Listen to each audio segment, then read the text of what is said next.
தடம் நேயர்களுக்கு வணக்கம். இன்று நம்மோடு உரையாட ஊடகவியலாளர் திரு கேப்ரியல் அவர்கள் இணைந்திருக்காங்க. வாங்க பேசலாம். வணக்கம். வணக்கம். தொடர்ச்சியாக நம்ம அரசியல் பத்தியே பேசிக்கிட்டு இருக்கோம். இது அரசியல் இல்லாம சமூகத்துல ஏற்படக்கூடிய மாற்றங்கள் தொடர்பாக நம்ம பேச போறோம். நிறைய இஷ்யூஸ் நிறைய நடந்துகிட்டே இருக்கு. குறிப்பாக என்ன அப்படின்னா, சமூகத்துல சிலர் செய்யறது சரியில்லை, அவங்க அந்த ஒரு விஷயத்தை எடுத்து செய்யறன்றாங்க, அந்த விஷயத்துல அவங்க சரியா பர்ஃபெக்ட் இல்லை அப்படின்னு நமக்கு தெரியுது. தெரிஞ்சுமே நம்ம என்ன பண்றோம் அப்படின்னா அவங்கள வளர்த்து விட்டுட்டு அதன் பிறகாக போட்டு அவங்கள மிதிக்கிற ஒரு வேலையை சமூகம் பார்த்துக்கிட்டே இருக்குது. இப்போ மட்டும் தான் பாக்குதான்னு கேட்டீங்கன்னா, தொடர்ச்சியாக இந்த மாதிரியான ஒரு வேலையை இந்த சமூகம் பார்த்துக்கிட்டே இருக்குது. அரசியலும் பாக்குறாங்க, முதல்ல வாய்ப்பு கொடுக்குறாங்க, அதுக்கப்புறம் அவங்க சரியில்லைன்னு அடிக்கிறாங்க. அதே போல சமூகத்திலையும் என்ன பண்றாங்க அப்படின்னா இது போன்ற விஷயங்கள் நடக்குது. இப்போ என்ன நடந்திருக்கு அப்படின்னு பாத்தீங்கன்னா, இந்த வாட்டர்மெலன் திவாகர் அப்படின்ற ஒருத்தர், அவர் நான் பெரிய நடிகன் அப்படின்னு அவரே நினைச்சுக்கிட்டு இருக்காரு. நீ சரியா நடிக்கிற அப்படின்னு நிறைய மக்கள் சொன்னாலுமே ஊடகங்கள் என்ன பண்றாங்க அப்படின்னா அவர் பெரிய ஆள் போல கூட்டு இன்டர்வியூ பண்ணி பெரிய ஒரு ஸ்டார் போல வளர்த்து வர்றாங்க. அவரும் தன்னை பெரிய ஸ்டார் அப்படின்னு நினைச்சுக்கிட்டு எல்லா இடங்களையும் போய் இன்டர்வியூ கொடுக்கறது, நான் பெரிய ஸ்டார் நடிக்கட்டுமா அப்படின்னு கேட்டு அவரே சில ஆக்டிங்லாம் பண்றது, இப்படியான இஷ்யூஸ்லாம் நடந்துகிட்டு. இப்போ ஒரு ஊடகம் அவரை கூப்பிட்டு டார்கெட் பண்ணி அவரை அங்க ஒரு பிரச்சனை நடந்து அவரு எழுந்து போயிருக்காரு. ஸோ இப்போ என்ன நிறைய பேர் சொல்றாங்க அப்படின்னா, இவரை முன்னாடியே நம்ம வளர்த்து விட்டு இருக்க கூடாது, திறமை இல்லாத ஒரு மனிதர்களை வளர்த்து விட்டோம் அப்படின்னா அதே போல இன்னும் 100 மனிதர்கள் வளர ஆரம்பிப்பாங்க. ஸோ இது முறையிலேயே நம்ம கிள்ளி இருக்கணும் அப்படின்னு நிறைய கருத்துக்கள்லாம் முன் வைக்கிறாங்க. உங்க பார்வை என்ன? இப்போ ஒரு விஷயம் என்னன்னா, நிறைய மீடியா ஹவுசஸ் ஸ்ப்ரெட் ஆயிட்டாங்க. நம்மளும் கூட அந்த மாதிரி தான். ஒரு காலத்துல 4 டிவி இருக்கும், இன்னைக்கு அப்படி இல்லை, 4000 யூடியூப் சேனல்ஸ் இருக்கு. ஸோ நமக்கே என்ன சேலஞ்ச் இருக்கு, கண்டென்ட் வேணும் அப்படின்ற ஒரு சேலஞ்ச் இருக்கு. நிறைய நேரங்கள்ல பெரிய கண்டென்ட் இல்லை. ஸோ இந்த மாதிரி சிக்கல்கள் வரும்போது பெரிய நிறுவனங்களுக்கு ப்ரெஷரும் இருக்கும். அவங்களுக்கு கண்டென்ட் இல்லைன்னா கண்டென்ட்டை உருவாக்குடா அப்படின்ற அந்த ப்ரெஷரும் இருக்கும். ஸோ அதை நோக்கியும் ஓட வேண்டியிருக்கு. ஸோ நிறைய நேரங்களில் பார்க்கும்போது நீங்க சொன்னது மாதிரி தேவையில்லாத மனிதர்களையும் தேவையில்லாத நியூஸையும் ஊதி பெருசாக்குறது. ஸோ வாட்டர்மெலன் ஒருத்தர் சாப்பிட்றாரு ஸ்டைலா காமெடியா, அப்போ அவரை ஒரு நியூஸா மாத்துறது, அவரு பின்னாடி எல்லாம் ஓடுறது, அவரை இன்டர்வியூ பண்றது. ஸோ மீடியா ஹவுசஸ் பண்ற விஷயம் என்னன்னா, அவருக்கு ஃபேம் இருக்கும்போது, அவர் ஃப்ரெஷ்ஷா உள்ள வரும்போது அவரை இன்டர்வியூ பண்ணி அவருக்கு ஃபேவரபிளா பேசி கண்டென்ட்டை வாங்கி ஜோக்கா பேசி கண்டென்ட் வாங்கி வியூஸை இன்க்ரீஸ் பண்ணிக்கிறாங்க. ஒன்ஸ் அந்த ஒர்த்து முடிஞ்சிருச்சுன்னு வச்சுப்போம், மக்களுக்கு இரிட்டேட் ஆக ஆரம்பிச்சிருச்சு, ஏன்டா இவனை போய் எடுத்துக்கிட்டு இருக்கேன்னு. அதுக்கப்புறம் அவனை அடிச்சு வியூஸ் வாங்குறது, ஃபர்ஸ்ட் அவனை தடவி கொடுத்து கண்டென்ட் வாங்கி நியூஸ் வாங்குறது, அதுக்கப்புறம் அவன் ஒர்த்து முடிஞ்சிருச்சு அப்படின்னா அடுத்து அடிச்சு அவனை தான் டைம் முடிஞ்சது இல்லை அப்படின்னு சொல்லி அடிச்சு அவனை வியூஸ் வாங்குறது. ஸோ மீடியா 2 விதமான விஷயங்களையும் மீடியா பண்றாங்க. அஃப்கோர்ஸ் நீங்க ஸ்டார்டிங்லேயே சொன்ன மாதிரி மீடியாவுக்கு பார்த்தீங்கன்னா 2 பக்கமும் பெனிஃபிட் தான். மீடியாவுக்கு 2 பக்கமும் பெனிஃபிட் தான். இந்த மாதிரியான விஷயங்கள் எல்லாத்துலேயுமே மீடியாவுக்கு பெனிஃபிட் தான். ஸோ அதனால நேச்சுரலாகவே மனிதர்களுக்கு அந்த அனிமலிஸ்டிக் இன்ஸ்டிங்க்ட் உண்டு. நம்ம எல்லாம் பேசிக்கலி நம்ம மிருகங்கள் தான். அதனால சக மனிதன் ஒருத்தர் நம்ம மட்டும் சிக்கிட்டானா அவனை அடிக்கிறதுல நமக்கு இருக்கிற குஷி இருக்கு பாருங்க, அது நம்ம எல்லாருக்குமே அது உண்டு. ஒருத்தன் நல்லா வளர்ந்து வரானா நம்ம எல்லாருக்குமே உள்ளுக்குள்ள ஏதோ ஒன்று புகஞ்சிட்டு இருக்கும். அந்த அனிமலிஸ்டிக் இன்ஸ்டிங்க்ட் அப்படியே ஒர்க் ஆக ஆரம்பிக்கும். அவனை எப்படியாவது காலி பண்ணுமே, ஏதாவது ஒரு தப்பு பண்ணும்போது நம்ம அவனை காலி பண்ணிடலாம் அப்படின்ற அந்த இது நமக்கு இருக்கும். நான் அந்த இடத்துக்கு போனோம் அப்படின்னு நினைக்கிறது இல்லை. ஆமா, அப்படி போகணும்னு நினைக்கிறவனும் இந்த ஆங்கிள் தான் யோசிக்கலாம், இவனை அடிக்கணும் அப்படின்னு. அந்த பேசிக் ஒரு அனிமலிஸ்டிக் இன்ஸ்டிங்க்ட் இருக்கும். ஸோ இப்போ ஒருத்தன் இந்த மாதிரி வளர்ந்து வரானாலே அப்படியே வளர ஸ்லோவா சைட்ல அந்த நெகட்டிவ் இதுவும் பில்ட் ஆகிட்டே இருக்கும். இவன் ஒருத்தன் வளருவான், பாசிட்டிவா கொஞ்சம் 10 பேர் பாசிட்டிவா இருப்பான், 2 பேர் நெகட்டிவா பேசிக்கிட்டே இருப்பான். அப்புறம் ஒரு பாயிண்ட்ல என்ன ஆகும், பாசிட்டிவா பேசுறவன் 7 ஆவான், நெகட்டிவா பேசுறவன் 3 ஆவான். அப்புறம் பாசிட்டிவா பேசுறவன் 6 ஆவான், நெகட்டிவா பேசுறவன் 4 ஆவான். அப்புறம் ஒரு பாயிண்ட்ல 5-5ன்னு மாறும். அப்புறம் 4-6ன்னு மாறும்போது ரைட்ரா இனிமேட்டு ஒன்று தூக்கி போட்டு மிதிக்க வேண்டியதான் இறங்கிடுவாங்க. ஸோ அதனால அந்த மாதிரியான ஒரு விஷயம் நான் பொலிட்டிக்ஸ்லாம் நான் அதை ஃபீல் பண்ணியிருக்கேன். நான் பிகின்வுட்ஸ்ல இருக்கும்போது கொஞ்சம் அக்ரெசிவான இன்டர்வியூஸ்லாம் எடுப்பேன். அப்போ மக்களோட அந்த சைக்காலஜி நம்ம கொஞ்சம் கேர்ஃபுல்லாக கவனிக்க முடியும். புதுசாக ஒரு பொலிட்டிஷியன் வராருன்னா, கமல்ஹாசன்லாம் அப்போ வந்தப்போ பயங்கர பாசிட்டிவா எல்லாருமே பேசிட்டு இருந்தாங்க. அப்பெல்லாம் ஒரு வார்த்தை நெகட்டிவா நம்ம ஏதாவது கேட்டோம்னா நம்ம பிடிச்சி அடி தாக்க ஆரம்பிச்சிருவாங்க. அது எப்படா நீ கமல்ஹாசனை பத்தி எப்படி பேசுவாங்க. அப்புறம் நம்ம அப்படியே ஸ்லோவா வெயிட் பண்ணிக்கிட்டே இருக்கணும். அப்படியே ஸ்லோவா அந்த கிராஃப் அப்படியே மேலே போகும், அப்படியே ஸ்லோவா கீழே வரும். கீழே வரும்போது இந்த இடத்துல நம்ம ஸ்ட்ராங்கா வச்சு அடிச்சோம்னா மக்களோட எண்ணமும் அதான் தான் இருக்கும். ஸோ அந்த அனிமலிஸ்டிக் இன்ஸ்டிங்க்ட்ல மீடியா ஃபீட் பண்ணும். இன்ஃபேக்ட் எனக்குமே அந்த தவறை நானுமே சில நேரங்களில் பண்ணியிருக்கேன். ஸோ மீடியா இந்த விஷயத்த செய்துக்கிட்டே இருக்கிறது. ஒருத்தனை உருவாக்குறது, தேவையில்லாத ஒருத்தனை உருவாக்கி அது வழியா பெனிஃபிட்ஸ் அனுபவிக்கிறது, அதுக்கப்புறம் உருவாக்குன அந்த மனிதனை அடிச்சு திரும்பவும் லாபத்தை எடுத்துக்கிறது. இப்ப இந்த திவாகர் அப்படின்றவர் அவரை பத்தி நம்ம பெருசா பேசணும்னு அவசியம் கிடையாது. பட் இதெல்லாம் பேசுறதுக்கு அவர் ஒரு வாய்ப்பா இருப்பார் அப்படின்ற மாதிரி பாக்குறேன். நான் இதை ரொம்ப வருத்தத்தோட பார்த்தது எங்கன்னா, மைக்கேல் ஜாக்சன் விஷயத்தை இதை பண்ணாங்க. ஒரு காலம் வரைக்கும் பார்த்தீங்கன்னா மைக்கேல் ஜாக்சன் அப்படியே கடவுள் மாதிரி வச்சு கொண்டாடினாங்க. அவரு எல்லா மீடியாவுக்கும் ஏகப்பட்ட தீனியை போட்டார். அவரை வச்சு வளர்ந்தவங்க ஏகப்பட்ட பேர் உண்டு. ஒரு 20 இயர்ஸ் அந்த மாதிரி அவரை யூஸ் பண்றாங்க. அதுக்கப்புறம் அடுத்த 20 இயர்ஸ் அவர் அடி நடிக்கிறாங்க. அடிச்சே அதுக்கப்புறம் சென்சேஷன், நியூஸ், பேப்பர் விற்கிறது, டேப்லாய்ட்ஸ் விற்கிறது அப்படின்ற மாதிரி பண்ணாங்க. ஸோ இது நம்ம செய்யறதுக்கான காரணம் என்னன்னா, நமக்குள்ள இருக்கக்கூடிய அந்த மிருகம் வந்து அப்பப்ப தலையை தூக்க ஆரம்பிக்கும். ஸோ அதோட ஒரு வெளிப்பாடு தான். பட் இப்போ இந்த திவாகர் அப்படின்ற இவரோட இஷ்யூவை பொறுத்தளவில் அந்த பேட்டியை பார்க்கும்போது அவரே சொல்றாரு, அவருக்கு ஏதோ சைக்கலாஜிக்கல் ப்ராப்ளம் இருக்கு, ஏதோ இமேஜின் பண்ணிக்கிறார் அப்படின்ற மாதிரிலாம் அவரே சொல்றாரு. ஆனா அப்படிப்பட்ட ஒரு ஆளை தான் நீங்க இவ்வளவு நாளா பேட்டி எடுக்கிறீங்க, பூஸ்டப் பண்றீங்க. ரெண்டாவது, அப்படிப்பட்ட ஒரு ஆளை அடிச்சு நீங்க என்னத்தை ப்ரூவ் பண்ண போறீங்க? நீங்க இனிமே இந்த மாதிரியான ஆட்கள் வந்து வரமாட்டாங்க. ஸோ சமூகம் வந்து திறமையான ஆட்களை மட்டும்தான் மேலே ஏற்றி விடும் அப்படின்ற கான்செப்ட்ல இன்னைக்கு இவரை காலி பண்றோம் அப்படின்ற மாதிரி. இல்லை, இப்போ ஒருத்தன் நீங்களே சொல்றீங்க you are not mentally stable அப்படின்ற பாயிண்ட் தான் நீங்க சொல்றீங்க. நீங்க ஒரு இல்லூஷன்ல வாழ்ந்துட்டு இருக்கீங்கன்னு சொல்றீங்க. இல்லூஷன்ல வாழ்ந்துட்டு இருக்க ஒருத்தனை போய் நீங்க எதுக்கு அடிக்கணும்னு கேட்குறேன். இல்லூஷன்ல வாழ்ந்துட்டு இருக்க ஒருத்தனை போய் அடிக்கிறதால உங்களுக்கு என்ன ப்ரூவ் பண்ண ட்ரை பண்றீங்க? ஸோ மென்டலி கிளியரா இருக்கேன். இப்போ நான் வந்து வேணும்னே ஃபேம்காக சில விஷயங்கள் பண்றேன்னு வச்சுப்போம். நான் தெளிவா இருக்கேன், தெளிவா பிளான் பண்ணி நான் சில கேடித்தனம் பண்றேன்னு வச்சுப்போம். நீங்க என்ன டார்கெட் பண்ணலாம்? அதுல ஏதோ நியாயம் இருக்கு. அதுலயும் பெரிய நியாயம் ஒன்றும் இல்லை, இக்னோர் பண்ணிட்டு போறதான் பெட்டர். பட் ஓகே, நியாயம் இருக்குன்னே வச்சுப்போம். பட் நீங்களே சொல்றீங்க அவரு தெளிவா இல்லைன்னு சொல்றீங்க. தெளிவா இல்லாத ஒரு மனிதர் கூட போய் நீங்க ஏன் முட்டி மோதணும்? அதுல என்ன பிரயோஜனம் இருக்கு? ஸோ என்னை பொறுத்தளவுல அந்த குறிப்பிட்ட அந்த யூடியூப் சேனல் அவரை டீல் பண்ண விதத்திலையும் எனக்கு உடன்பாடு கிடையாது. நான் ஒரு விஷயத்துல ரொம்ப தெளிவா இது வரைக்கும் இருந்திருக்கேன். இது வரைக்கும் நிறைய பேர் நான் பேட்டி எடுத்திருக்கேன். பேட்டி எடுத்த யாரையும் நான் பர்சனலா அட்டாக் பண்ணதே கிடையாது. பேட்டிலையும் அட்டாக் பண்ணது கிடையாது. பேட்டி எடுத்து முடிச்சதுக்கு அப்புறமும் பர்சனலா யாரையுமே அட்டாக் பண்ணது கிடையாது. அது நம்ம அவங்களுக்கு கொடுக்கக்கூடிய பேசிக்கான ரெஸ்பெக்ட். அந்த நபர் ரொம்ப மோசமான நபராக கூட இருக்கலாம். இன்ஃபேக்ட் நான் வந்து ஒரு பேட்டி எடுத்தப்ப ஒருத்தர் என்ன சொன்னார்னா, நான் அடுத்தது இந்தியாவோட பிரைம் மினிஸ்டர் ஆக போறேனா அப்படின்னு ஒருத்தர், அது ஒரு இல்லூஷன் தானே, அந்த மாதிரி ஒருத்தர் பேசிட்டு இருந்தவர். சின்ன வயசுல ஸ்டார்டிங்ல எடுத்தேன். அவரை கூட இந்த மாதிரிலாம் நம்ம அவரை போய் டார்கெட் பண்ணி அவளை அசிங்கப்படுத்தி நீ வானலாம் பேசி அப்படிலாம் நம்ம பண்ணது கிடையாது. ஒண்ணு, நான் அவரை போய் எடுக்கிறேன்னா எனக்கு தெரியும் நான் என்னோட ஸ்டாண்டர்டை கம்மி பண்ணிக்கிறேன், பட் அதனால ஃபன்னா எடுப்போமே அப்படின்னு சொல்லிட்டு கீழே இறங்கி போனது. அப்படி நீங்க அந்த இடத்துக்கு இறங்கி போட்டுன்னு நினைச்சிட்டீங்கன்னா அதுக்கப்புறம் அந்த இடத்துல நீங்க ரெஸ்பெக்ட் பண்ணி தான் ஆகணும். ஒன்றும் நீங்க அங்கே போகக்கூடாது, போயிட்டீங்கன்னா அங்கே ரெஸ்பெக்ட்ஃபுல்லாக தான் நடந்துக்கணும். பட் நீங்க வந்து அவரை பேட்டி எடுக்கிறன்ற பேர்ல அவரை பிடிச்சி அடிக்கிறது, அவரை இன்சல்ட் பண்றது, அப்புறம் சோசியல் மீடியால இது ஏதோ பெரிய இஷ்யூ மாதிரி மக்களை ரெண்டா போலரைஸ் பண்றது, அவர் அடிச்சது கரெக்ட் தான்டா, சூப்பர் தான்டா, அவனை அடிச்சு உனக்கு என்ன லாபம் கிடைக்க போகுது, இந்தியாவுக்கு என்ன லாபம் கிடைக்க போகுது, தமிழ் மக்களுக்கு என்ன லாபம் கிடைக்க போகுது, பாவம் அப்புள்ள போச்சு, ஏதோ வாட்டர் நடந்துட்டு ஏதோ பேசிட்டு இருந்தாரு, அவரை பிடிச்சி அடிச்சதுல என்ன கிடைக்க போகுது. பட் இருந்தாலும் அந்த அனிமலிஸ்டிக் இன்ஸ்டிங் இருக்கு பாருங்க, ஒருத்தன் ரொம்ப ஏறி போயிட்டான், மிதிச்சா ஜாலியா இருக்கு அப்படின்ற மாதிரி தான். அவன் கீழே விழுறத பாக்குறதுல நமக்கு ஒரு சந்தோஷம். அந்த ஒரு இதை தான் பார்க்குறேன். எனக்கு தெரிஞ்சு அவங்க ரொம்ப மோசமாக தான் அந்த நபரை டீல் பண்ணியிருந்தாங்க. அப்படி டீல் பண்ண வேண்டியது இல்லை. உங்களோட ஸ்டாண்டர்டுக்கு கம்மியான ஆளாக இருந்தால் நீங்கள் அவரை உட்காரவே விடாதீங்க, அவரை இன்டர்வியூ எடுக்காதீங்க. ஆனால் உள்ளே கூப்பிட்டு வச்சு அவரை அசிங்கப்படுத்திட்டு அப்புறம் எல்லாத்தையும் வீடியோ எடுத்து வீடியோவில் அவரை ஆன் ரெக்கார்டு அவரை அசிங்கப்படுத்துறது இதெல்லாம் தேவையே இல்லை. இன்ஃபேக்ட் இப்போ நான் ஒரு பொலிட்டிஷியனை இன்டர்வியூ பண்ணும்போது வீடியோ போடாதீங்க அப்படின்ட்டாரு. அவருக்கு பிடிக்கல, எடுத்தது சில விஷயங்கள் கேட்டது அவருக்கு பிடிக்கல, வீடியோ போடாதீங்க அப்படின்ற மாதிரி அவரு சொல்லிட்டார். அதுக்கப்புறம் திருப்பி ஃபர்ஸ்ட்ல இருந்து அவர் எனக்கு கொடுத்தாரு. அதுக்கப்புறம் சில நண்பர்கள் என்ன சொன்னாங்கன்னா, போட்டுடலாம் ஒன்றும் தப்பு இல்லை அப்படின்ற மாதிரி சொன்னாங்க. அதுல நம்ம ரொம்ப ஸ்ட்ராங்கா இருந்தோம். அவர் நமக்கு ஆஃப் த ரெக்கார்ட் சொன்னது நமக்கு ஆஃப் த ரெக்கார்டு தான், கொடுக்க மாட்டேன்னு சொன்னது கொடுக்க மாட்டேன்றது. அதை நம்ம போட்டு நம்ம வியூ ஆகக்கூடாது. அவன் வாக் அவுட் பண்ணி போனதெல்லாம் கண்டென்ட்டா யூஸ் பண்ணி நம்ம வியூ ஆகக்கூடாது. அது நல்லது. நான் என் கண்டென்ட்டை வந்து ப்ரொமோட் பண்ணலாம், ஹைலைட்டா வச்சு நல்ல கண்டென்ட் பேசியிருக்காரு, நான் நல்ல ஆர்கியூமெண்ட் வச்சிருக்கேன், அதை ப்ரொமோட் பண்ணி நம்ம அதை வியூஸா கன்வெர்ட் பண்ணலாம்.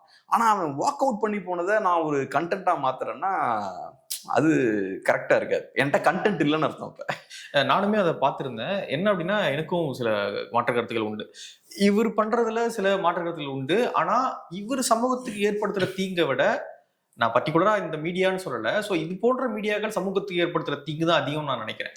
ஸோ இவங்க என்ன பண்றாங்க அப்படின்னா, ஒரு இன்டென்ஷன் இருக்கு, ஒரு பர்பஸ் இருக்கு, ஒரு லாப நோக்கம் இருக்கு இவங்களுக்கு.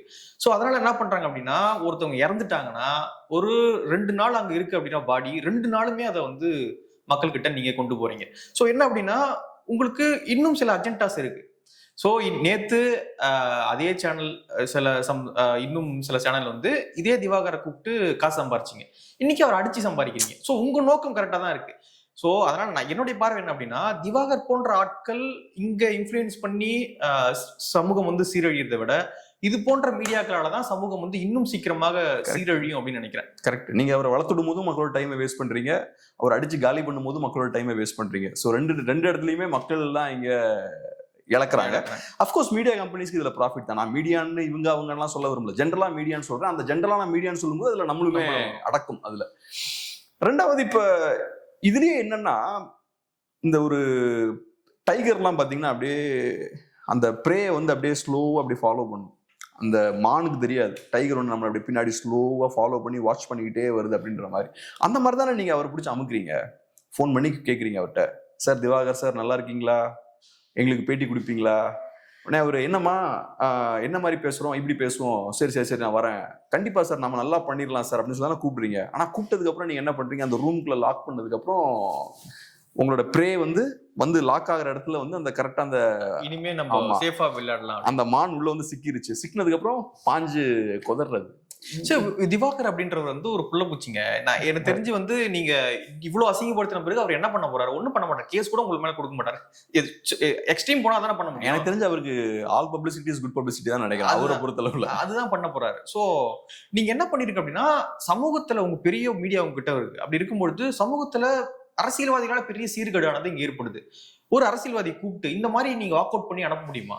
இல்லதான் இப்ப எங்க இடத்துல அவங்க ஸ்ட்ராங்கா டீல் பண்ணணும்னா, இப்ப ஒரு நபர் இருக்காருன்னு வச்சுப்போம், அந்த நபரோட செயல்பாடுகளால சொசைட்டிக்கு பெரிய டேமேஜ் இருக்குன்னு வச்சுப்போம். அந்த நபரை நோக்கி நீங்க ஸ்ட்ராங்கான கேள்விகள்லாம் கேட்கலாம். இப்ப உதாரணத்துக்கு கரண் தாப்பர் ஒரு பேட்டியில மோடி அவர்களை நோக்கி ஸ்ட்ராங்கான கேள்விலாம் கேட்டார். இன்ஃபேக்ட் எனக்கு அதுலயே அவரு தண்ணி குடிச்சிட்டு வெளில போறதெல்லாம் இருக்குல்ல, அதெல்லாம் காட்டியிருக்க வேண்டாம். அதுக்கப்புறம் மோடி அவர்கள் பேட்டி கொடுக்கலன்னு சொல்லிட்டார் அப்படின்ற மாதிரி நீங்க சொல்லி முடிச்சுக்கலாம். ஏன்னா அதுல சொல்லுவார் மோடி அவர் கேமரா ஆஃப் பண்ணுங்க அப்படிம்பாரு. அது எல்லாத்தையுமே இவங்க திருப்பி ரிலீஸ் பண்ணிடுவாங்க. கேமரா ஆஃப் பண்ணுங்கன்னு சொல்லுவாரு. அதுக்கப்புறம் இல்ல எனக்கு இந்த பேட்டி போதுன்னு அவர் டிஸ்கஸ் பண்ணுவார். எல்லாத்தையுமே இவங்க போட்டுருவாங்க. கமர்ஷியலா அதை ஹிட் ஆக்குறதுக்காக எல்லாத்தையும் போட்டுருவாங்க. உங்க கெஸ்ட்டுக்கு அது விருப்பம்னா ஏன் அதை போடுறீங்க? உங்க கெஸ்ட்டுக்கு விருப்பம் இல்லாத விஷயத்துக்கு பண்ணக்கூடாது. இல்ல கெஸ்ட்னா வார்த்தை என்ன, அவங்க உங்களோட விருந்தாளி. ஸோ அவங்கள இந்த மாதிரி பண்ணணும்னு அவசியம் கிடையாது. ஸோ அந்த வகையில இங்கேயும் அதே மாதிரிதான் நான் பாக்குறேன். ஸோ இப்ப திவாகர்ன்ற ஒரு நபர் இருக்காரு, அவரோட செயல்பாடுகளால சொசைட்டிக்கு பெரிய டேமேஜ் இருக்குன்னா நீங்க அவரை கிடுக்குப்பிடி கேள்வி எல்லாம் போட்டு மடக்கலாம். அவர் ஏதோ ரீல்ஸ் பண்ணிக்கிட்டு சோசியல் மீடியால ஆக்டிவா இருக்க ஒரு நபர், அவரு கிறுக்குத்தனம் பண்ணாலும் பெரிய நஷ்டம் கிடையாது. இந்த மாதிரி அவரை நீங்க அடிக்கிறதாலும் பெரிய சொசைட்டிக்கு லாபம் கிடையாது. பெஸ்ட் என்னன்னா இக்னோர் பண்ணா சொசைட்டிக்கு ரொம்ப நல்லதுன்னு சொல்லலாம். நீங்க வளர்த்தும் விட வேண்டாம், அடிக்கவும் தேவையில்லை. இக்னோர் பண்ணிட்டீங்கன்னா சொசைட்டிக்கு பெஸ்ட், மக்களோட டைமும் வேஸ்ட் ஆகாது. ஆனா அப்படி பண்ணிட்டோம்னா அப்புறம் மீடியாக்கு என்ன வேலை, அப்புறம் நான் எதுக்குறா இருக்கோம் அப்படின்னு யோசிப்பாங்கல்ல அந்த சிக்கல்லாம். இன்னொரு பக்கம் என்ன அப்படின்னா, அபிராமி அப்படின்றவங்க வந்து தன்னுடைய குழந்தைக்கே விஷம் வச்சு கொண்டுட்டாங்க. அந்த கேஸ் நடந்திருந்தது. இப்பொழுது வாழ்நாள் முழுக்க அவருக்கும் அந்த இல்லீகல் அஃபர்ல இருந்தவருக்கும் வந்து, அந்த அபிராமின்றவங்களும் இல்லீகல் அஃபர்ல இருந்தவங்களுக்கு வந்து வாழ்நாள் சிறையை வந்து நீதிமன்றம் கொடுத்திருக்காங்க. ஸோ இன்னொரு பக்கம் பார்த்தீங்கன்னா, தமிழ்நாட்டில் இப்பொழுது நிறைய செய்திகள் வந்து வந்துகிட்டே இருக்கு. இல்லீகல் அஃபர், முறைகேடான உறவு காரணமாக வந்து நிறைய படுகொலைகள், கணவன் மனைவியை கொல்றது, மனைவி கணவனை கொல்றது, இவங்க சேர்ந்து குழந்தையை கொல்றது, இப்படியான செய்திகள் வருது. ஸோ சமூகம் எப்படி போயிட்டு இருக்குன்னு நினைக்கிறீங்க நீங்க? இது ரொம்ப ஆபத்தான ஒரு விஷயம். இது நம்மளோட அந்த ஃபேமிலி அப்படின்ற ஸ்ட்ரக்சர் உடஞ்சிட்டு இருக்குன்றத காட்டுது. ஃபேமிலி ஸ்ட்ரக்சர் வந்து ரொம்ப முக்கியம். எப்படி நம்ம உடம்புக்கு வந்து கை கால்லாம் இருந்தாலும் செல்ஸ் தான் பேசிக் ஃபவுண்டேஷன்ல. செல்ஸ் தான் நம்மளோட பாடியை உருவாக்குது. சின்ன சின்ன யூனிட்ஸ் வந்து செல்ஸ் தான்ல. ஸோ அதே மாதிரி தான் ஃபேமிலி, அது ரொம்ப முக்கியமான ஒரு இன்ஸ்டிடியூஷன். ஃபேமிலியில இருந்து தான் அடுத்தது ஒரு தெரு உருவாகும், தெருவில் இருந்து தான் ஒரு ஊர் உருவாகும், சிட்டி உருவாகும், ஸ்டேட் உருவாகும், நாடு உருவாகும். ஸோ பேசிக் யூனிட் ஃபவுண்டேஷன் வந்து ஃபேமிலி. ஃபேமிலி அப்படின்ற அந்த ஃபவுண்டேஷன்ல பிரச்சனை இருந்தால் நாட்டில் ஓவராலா பிரச்சனை இருக்குன்னு அர்த்தம், ஸ்டேட்ல ஓவராலா பிரச்சனை இருக்குன்னு அர்த்தம். ஸோ இப்போ நீங்க சொல்றீங்க இல்லையா, ஒய்ஃப் வந்து கணவனை கொண்டுட்டாங்க, கணவன் வந்து ஒய்ஃபை கொள்றாங்க, கணவன் வந்து அப்புறம் குழந்தைய கொள்றாங்க. இந்த மாதிரிலாம் நானும் நியூஸ் நிறைய பார்த்துட்டு இருக்கேன். இப்போ இந்த பொண்ணு பார்த்துட்டோம்னா 2 குழந்தைங்களை கொண்டுட்டாங்க. ஸோ இது எங்க இருந்து வருது இந்த விஷயம்? ஃபேமிலி அப்படின்ற அந்த ஸ்ட்ரக்சரை மீறி இண்டிவிஜுவலா நான் பார்க்க ஆரம்பிக்கிறேன். நான் ஃபேமிலின்னு பார்க்கும்போது நான் தியாகம் பண்ணுவேன். ரைட். என் குழந்தைகள் வந்து கண்டிப்பாக அழதான் செய்வாங்க, நான் படத்துக்கு போக முடியாது, ஆனாலும் ஃபேமிலி அப்படின்னு ஸ்ட்ரக்சர் ரொம்ப முக்கியம். அந்த ஸ்ட்ரக்சரை நான் ப்ரொடெக்ட் பண்ணணும். அந்த ஸ்ட்ரக்சரை ப்ரொடெக்ட் பண்ணி நான் படத்துக்கு போகிறது, டிவி பார்க்குறது, இதெல்லாம் தியாகம் பண்ணாதான் இந்த ஃபேமிலின்ற ஸ்ட்ரக்சரை நான் ஸ்ட்ராங்காக வச்சுக்க முடியும். ஃபேமிலின்ற ஸ்ட்ரக்சரை நான் ஸ்ட்ராங்காக வச்சுக்கிட்டாதான் ஃபேமிலி அப்படின்ற அந்த இன்ஸ்டிடியூஷன் வந்து நல்ல குழந்தைங்களை ப்ரொடியூஸ் பண்ணும். நாளைக்கு அவங்க நல்ல மனிதர்களாக மாறி நம்ம நாட்டுக்கு, நம்ம ஊருக்கு, நம்ம தெருக்கு வந்து நல்ல இதாக இருப்பாங்க. ஆனால் நான் இங்கே எப்படி யோசிக்க ஆரம்பிக்கிறேன், இண்டிவிஜுவல் நான் யோசிக்கிறேன். தனிப்பட்ட முறையில் எனக்கு 35 வயசு ஆயிடுச்சு, காணாச்சு, பட் இருந்தாலும் எனக்கு லவ் பண்ண வேண்டிய ஒரு தேவை இருக்கு, நான் தப்பு பண்ணிட்டேன், திருப்பி நான் ஃபர்ஸ்ட் வந்து லவ் பண்ணணும், இல்லைனா எனக்கு சில பேஷன்ஸ் இருக்கு, நான் அதை செய்யணும், இந்த குழந்தைகள் வந்து எனக்கு ஒரு பெரிய ஒரு தடையா இருக்காங்க அப்படின்னு நீங்க பார்க்கும்போது என்ன பண்றீங்க, அந்த குழந்தைய அங்கிருந்து நீங்க கேம்ல இருந்து ரிமூவ் பண்ணணும்னு பாக்குறீங்க. கொடூரமான ஒரு காரியத்தை நீங்க பண்றீங்க. ஸோ பர்சனலா நீங்க யோசிக்கிறீங்க, ஃபேமிலின்னு பார்க்காம பர்சனலா யோசிக்கிறீங்க. மனிதர்கள் நம்ம எல்லாருமே இந்த சோஷியல் பாயிண்ட் ஆஃப் வியூல யோசிக்கணும். ஒன்னு ஃபேமிலி, அடுத்தது நம்ம சொசைட்டி. இந்த பாயிண்ட்ல இருந்து நம்ம யோசிக்க ஆரம்பிச்சோம்னா இந்த மாதிரியான தவறுகள் நடக்காது. ஆனா மனிதர்கள் வந்து இப்ப எப்படி ஆயிட்டு இருக்கோம்னா ரொம்ப செல்ஃபிஷா, இண்டிவிஜுவலிஸ்டிக்கா மாறிட்டு இருக்கோம். இன்னைக்கு தனியாவே நம்ம எல்லாம் பண்ணிடலாம், ஃபேமிலி தேவை கிடையாது. நம்மக்கிட்ட ஒரு சோஷியல் மீடியா, இந்த மொபைல் ஃபோன்ஸ்லாம் இருக்குது. டைம் பாஸ் ஆச்சுன்னா, டைம் போர் அடிக்குதுன்னா அப்படி இப்படி நம்ம நோண்டிட்டு போயிடுவோம். நான் போய் என்னோட ரிலேட்டிவ்ஸ்ட்டை பேசணும்னு அவசியம் கிடையாது, குழந்தைங்களோட விளையாடணும்னு அவசியம் கிடையாது. ஸோ எனக்கு ஃபேமிலி தேவையில்லை, நான் தனியாகவே என்னை ஹாப்பியாக வச்சுப்பேன். இந்த மாதிரியான ஒரு சூழல் இருக்கும்போது அந்த ஸ்ட்ரக்சரை நம்ம இன்னும் பலவீனப்படுத்தக்கூடிய விஷயங்களை செஞ்சுட்டு இருக்கோம். எக்ஸ்ட்ரீமாக போகும்போது இந்த மாதிரி நடக்குது. ஸோ ஃபேமிலி அப்படின்ற அந்த ஸ்ட்ரக்சர் வீக்காக இருக்குது, அதை ஸ்ட்ரென்தன் பண்ண வேண்டிய ஒரு கட்டாயம் இருக்குது. ஃபேமிலி வீக்காக இருந்ததுன்னா ஸ்ட்ராங்கான நாட்டை கட்ட முடியாது. இன்னைக்கு அமெரிக்கா, யூரோப்லலாம் கூட அதானே பேசிகிட்டு இருக்காங்க. அந்த ஃபேமிலி ஸ்ட்ரக்சரே உடஞ்சிட்டு இருக்கு, குழந்தைங்களோட பர்த் வந்து கம்மி ஆகிட்டு இருக்கு, ஃபியூச்சரில் பாப்புலேஷன்லாம் வேகமாக ட்ராப் ஆகும். இதெல்லாம் காட்டக்கூடிய விஷயம் என்ன, ஃபேமிலி அப்படின்ற ஸ்ட்ரக்சர் வந்து வீக்காக இருக்கு. அவங்க வந்து நான் நிம்மதியாக இருக்கணும் அப்படின்றதுக்காக ஃபியூச்சர் அவங்க அழிக்கிறாங்க.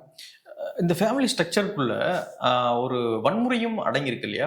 ஒரு குடிச்சிட்டு வந்து கணவன் வந்து மனைவி அடிக்கிறது, வீட்டுக்கான செலவு வந்து முழுசாக மனைவி தலையில கட்டுறது, அல்லது அவங்க அது மாதிரி ஏதோ பண்றது, இதுக்குள்ள ஒரு வன்முறையும் கலந்துருக்கு இல்லையா? ஃபேமிலி ஸ்ட்ரக்சரை பெண் மட்டும் ப்ரொடெக்ட் பண்ணக்கூடாது, ஆணும் சேர்ந்து தான் அதை ப்ரொடெக்ட் பண்ணணும். அது ரெண்டு பேரோட கடமை. ஸோ ஒருத்தன் இப்போ குடிச்சு வந்து சண்டை போடுறான்னா அவனும் ஃபேமிலி ஸ்ட்ரக்சரை பலவீனப்படுத்துறான். குடிச்சு சண்டை போடுறான், இப்போ என்ன பண்ணலாம்? ஃபேமிலி ஸ்ட்ரக்சர் வேணும்னா அதை அட்ஜஸ்ட் பண்ணி நம்ம உள்ள இருக்கணும். இல்ல இது அவன் தப்பா இருக்கிறான் அப்படின்னா வேற ஏதோ முடிவு எடுக்கணும். அப்போ ஃபேமிலி ஸ்ட்ரக்சர் உடஞ்சிரும். ஸோ இது எப்படி பார்க்கலாம்? இப்போ அவன் வந்து ஃபேமிலி ஸ்ட்ரக்சரே டேமேஜ் பண்றான்னு வச்சுப்போம், அப்போ அவன் டிவோர்ஸ் பண்ணிட்டு அவனை ரிமூவ் பண்ணணும். அதான பெஸ்ட் ஆப்ஷன். ஃபேமிலி ஸ்ட்ரக்சர் உடஞ்சிரும் இல்லையா? பட் இருந்தாலும் அவன் உள்ள இருந்தா இன்னும் கொஞ்சம் டேமேஜ் ஆகுது இல்லையா? நாளைக்கு அவங்க குழந்தைங்களும் அவனை பார்த்து வளருது, அதுவும் பெரிய ஒரு ஆபத்து. ஃபினான்ஷியலா அவங்கள ரூவின் பண்ணிடுவான். ஸோ அப்போ நீங்க அவன் அது லாஸ்ட் ஆப்ஷன். அந்த இண்டிவிஜுவல் இல்லாத, அந்த டாக்ஸிக்கான இண்டிவிஜுவல் இல்லாத ஒரு ஃபேமிலி ஸ்ட்ரக்சரை நீங்க உருவாக்க வேண்டிய கட்டாயத்துக்கு நீங்க தள்ளப்படுவீங்க. பட் அல்டிமேட்லி என்னன்னா, நீங்க முடிஞ்ச அளவுக்கு எல்லா ஆப்ஷன்ஸையும் நீங்க எக்ஸ்ப்ளோர் பண்ணி பார்க்கணும். ரைட். இப்போ நமக்கு இந்த ஃபேமிலியை நடத்தணும் அப்படின்ற ஒரு ஏம் இருக்கணும். அதே மாதிரி இருக்கக்கூடிய இண்டிவிஜுவலுக்கும் இருக்கணும். அப்படி இல்லை அப்படின்ற பட்சத்துல கொஞ்சம் மேனேஜ் பண்ணி பார்க்கலாம், சில விஷயங்கள் செய்து பார்க்கலாம், திருத்த முடியுமா இந்த விஷயங்கள்லாம் பார்க்கலாம். இது ரெண்டு பேருக்குமே பொருந்தும், ஆணுக்கும் பொருந்தும், பெண்ணுக்கும் பொருந்தும். சில நேரங்களில் ஆண்கள் கரெக்டாக இருப்பாங்க, சில நேரங்களில் பெண்கள் கரெக்டாக இருப்பாங்க. ஸோ அதனால ரெண்டு பேருக்கும் பொருந்தும். லாஸ்ட் ஆப்ஷன் வந்து பிரிகிறது. சில நேரங்களில் பிரிஞ்சாதான் நீங்கள் அதை ப்ரிசர்வ் பண்ண முடியும். ஒரு குடியாரனோட ஃபேமிலி ரன் பண்ணுறதும் கரெக்ட் இல்லைல்ல. குழந்தைங்களை கரப்ட் பண்ணிடுவார் அவரு. குடிக்கிறது தப்புன்னு நான் சொல்ல வரேன், குடிச்சிட்டு பிரச்சனை பண்ணுறது தப்புன்னு நான் சொல்ல வரேன். அது ரொம்ப டாக்ஸிக்கான விஷயம் இல்லையா? ஸோ அப்படிப்பட்ட சூழல் நடக்கும்போது நீங்கள் குழந்தைங்களெல்லாம் ப்ரொடெக்ட் பண்ண வேண்டிய தேவை இருக்கு. அதே மாதிரி அபிராமி மாதிரியான டாக்ஸிக்கான ஒரு பெண் இருக்கும் போதும் நீங்கள் அந்த பெண்ணுகிட்ட இருந்து உங்கள் குழந்தைங்களெல்லாம் ப்ரொடெக்ட் பண்ண வேண்டிய தேவையும் இருக்குல்ல. அந்த பெண்ணை பொறுத்தளவில் என்னோட பர்சனல் நீட்ஸ் தான் முக்கியம் அப்படின்ற மாதிரி அந்த பெண் பார்க்குறாங்க. ஸோ ஓவரா நான் என்னோட விஷயம், எனக்கு இது அது இதுன்னு யோசிக்கிறாங்கன்னா குழந்தைங்களை அவங்க ப்ராப்பரா பார்க்க மாட்டாங்க. அந்த மாதிரியான கேரக்டர்ஸ் ரொம்ப ஹைலி செல்ஃபிஷா இருக்கவங்க. ஸோ அவங்களுக்கு பர்சனலா காதல் அப்படின்னு வரும்போது அவங்க குழந்தைங்களுக்கு எதிராகவே திரும்பிட்டாங்க அந்த இடத்துல. ஸோ அந்த மாதிரி ஆட்களும் டேஞ்சர் தான். ஸோ இப்படிப்பட்ட விஷயங்கள் வரும்போது அஃப்கோர்ஸ் நம்ம பிரிஞ்சு போறது பெட்டர். பிரியலன்னா வேற மாதிரியும் வருது இல்லை பிரச்சனைகள்.